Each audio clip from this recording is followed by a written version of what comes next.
So we're standing in the Picasso and the Avant-Garde in Paris exhibition at the Philadelphia Museum of Art. And I think this is one of the strangest works in the show and has fascinated many of the visitors.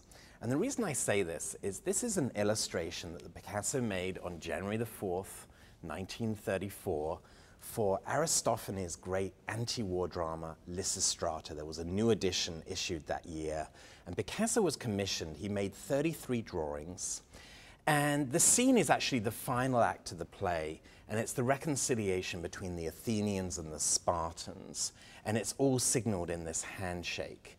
Now, Picasso could draw like an angel, and he certainly knew how to draw neoclassical subjects. He'd been occupied with that for the past decade. And his early training with his father in Barcelona certainly gave him a feel for drawing the figure. But he resists that in this work, and you see all these kind of splotches and splashes. And what I discovered was that he had made this work blindfolded. He'd resisted this idea of just doing a straightforward neoclassical drawing. So he made it while blindfolded. And what that gave was a certain animation to the figures, letting the ink bleed and run.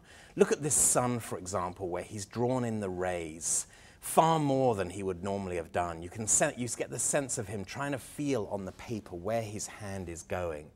And later on, once he's finished sketching out the figures, he'll go in again and add detail, like this helmet here.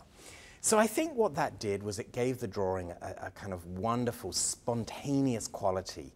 There's nothing pedantic about it. There's nothing academic about it. He managed to take a very traditional subject, a subject steeped in classical mythology, and what he gave it was an up-to-date feel. There's something almost surrealist about it.